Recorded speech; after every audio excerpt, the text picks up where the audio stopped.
Siamo a Carpesica, frazione di Vittorio Veneto, e siamo nella DOCG Conegliano Valdobbiadene,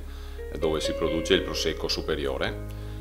Questa è un'azienda che è stata impostata, diciamo, nel 1956 dal nonno Antonio Doro, ma da tutti conosciuto come Tony Doro, per cui abbiamo voluto intitolare il nome dell'azienda al nostro nonno, a cui io e mio fratello eravamo molto legati. E quindi dal 56 poi c'è stata un'evoluzione, un passaggio generazionale, per cui dopo è susseguiti mio papà e mio zio, e adesso siamo subentrati noi alla gestione di questa azienda, che è un'azienda dove lavoriamo molto sulla qualità del prodotto che facciamo, perché siamo estremamente convinti che lavorando molto bene in vigneto e quindi avendo un'uva veramente di qualità si possa dopo avere un vino altrettanto di qualità e che possa esprimere tutte le caratteristiche del territorio a livello di profumi,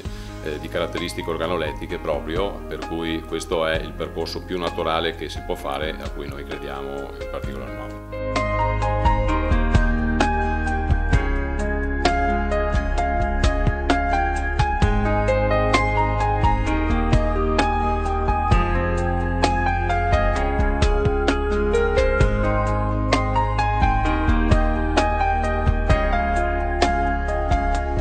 Fondamentale è la parte iniziale del lavoro che si fa con potatura, quindi nella parte invernale, che viene un po' trascurata, ma è comunque l'inizio di un percorso che termina appunto in questi giorni. Questo perché se si inizia ad impostare il vigneto di qualità bisogna fare una potatura contenuta, dove non si sovraccarica troppo di gemme e di conseguenza di grappoli che verranno poi fuori quando inizia la stagione vegetativa. Poi c'è tutto il percorso primavera ed estivo, dove lì bisogna avere molta attenzione e dove noi siamo supportati con strumentazioni e con materiale, diciamo, che ci permette un monitoraggio molto approfondito in termini di dati meteorologici, ma anche di trappole che ci dicono la presenza o meno di insetti che possono compromettere, diciamo, la produzione e di conseguenza la qualità dell'uva, come si diceva prima. Proprio quest'anno è stata installata una centralina meteo che fornisce i dati per il territorio che abbiamo qui noi, 4 dati fondamentali per avere una coscienza e una conoscenza precisa di quello che accade nei vigneti, per cui la quantità di pioggia, la temperatura, l'umidità e la bagnatura delle foglie ci dicono quando intervenire, e in questo modo noi possiamo anche ridurre al minimo gli interventi che si fanno sul vigneto, sempre utilizzando il protocollo viticolo, che è semplicemente una lista di prodotti che il consorzio ha redatto, escludendo quei principi attivi che sono più impattanti per l'ambiente. Quindi noi andiamo in una direzione anche di ecosostenibilità e tanto è vero che utilizziamo ancora il letame come concimazione nelle viti giovani, come si faceva al tempo del nonno.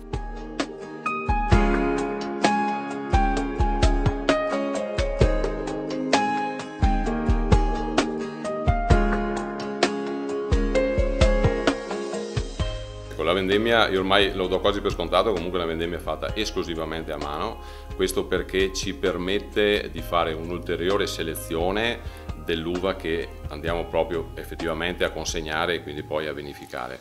La vendemmia è l'apice, diciamo, di un percorso che si conclude appunto in questi giorni, però ci sono tante altre operazioni che facciamo nel corso dell'annata, sempre a mano, un po' perché le condizioni del territorio, noi siamo in un ambiente collinare e abbiamo bisogno di fare operazioni di questo genere, e un po' perché andando a mano si riesce magari a selezionare o a dare quel giusto equilibrio tra la luce e l'ombra che deve esserci per ottenere un grappolo di buona qualità, quindi ci sono tante operazioni. Ecco, questa fase qui, che è quella appunto più importante, mi permette di ricollegarmi al nome delle bottiglie, che noi abbiamo dato il nome di dono, e ha una doppia valenza. La prima è legata al nonno, che ci ha comunque in qualche modo donato questa opportunità che altrimenti non avremmo avuto, e in seconda battuta, visto che siamo già alla quasi metà vendemmia, ma insomma ormai il tempo ci permette di essere abbastanza tranquilli, un dono che la natura ci concede, perché anche quest'annata, anche se è stata un po' calda, però ci ha permesso di ottenere un'uva veramente di qualità, quindi questo doppio valore, diciamo.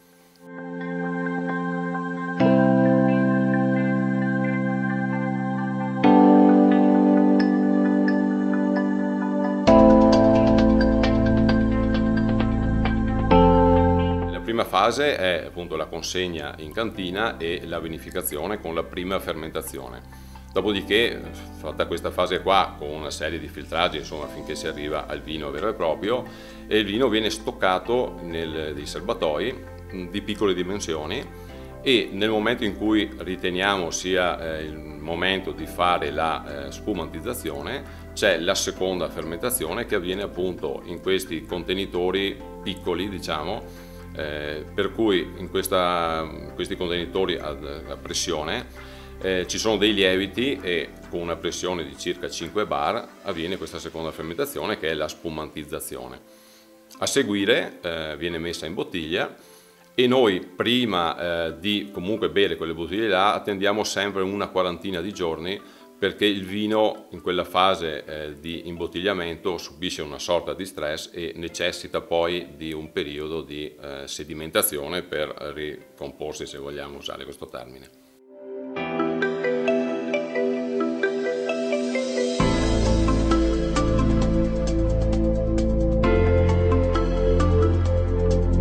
Noi produciamo due tipologie di vini,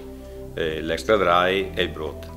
L'extra dry ha un residuo zuccherino un po' più alto rispetto al brut, per una clientela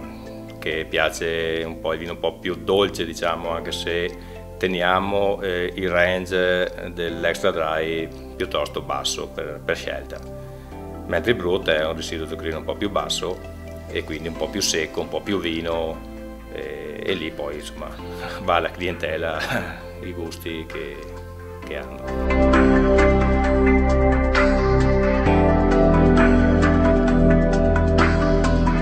Un buon vino si riconosce, la cosa più semplice, elementare, diciamo, che possono apprendere tutti, è che se bevono 2 o 3 bicchieri non gli viene mal di testa. Questa è la cosa proprio semplicissima. E il nostro vino ha una parte solforosa molto bassa, perché partendo da una qualità dell'uva molto alta, facendo una piccola produzione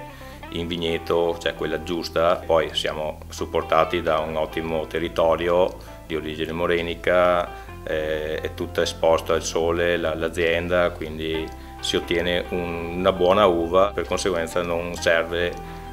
aggiungere troppa solforosa per essere conservata, e quindi di lì non ti viene il mal di testa poi, anche se approfitti un po', bevi un bicchiere in più, insomma.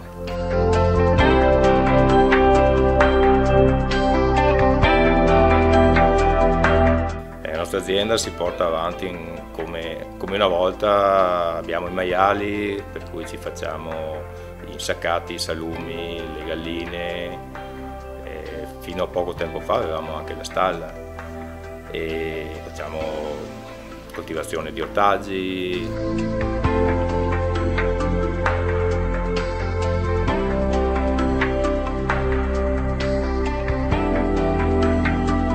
Noi come clienti abbiamo enoteche e ristoranti una fascia medio-alta, perché facciamo un prodotto di qualità,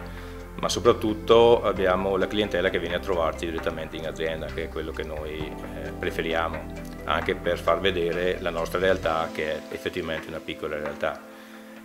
Infatti chi arrivano anche corriere dall'estero, un po' dappertutto, e noi li facciamo vedere la nostra azienda, li portiamo proprio a fare il giro per l'azienda, a visitarla, e quindi hanno modo di vedere veramente che facciamo i trattamenti, le lavorazioni come si faceva una volta, gli viene spiegato in questo percorso. Dopodiché li portiamo in una piccola sala di degustazione che abbiamo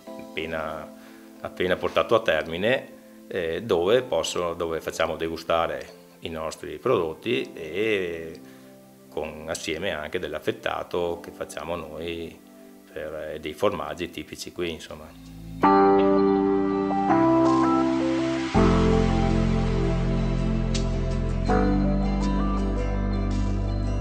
È un grande orgoglio portare avanti quello che ha iniziato il nostro nonno, e anzi il nostro bisnonno a suo tempo, prima, che faceva sempre vino, e è un grande orgoglio, sì.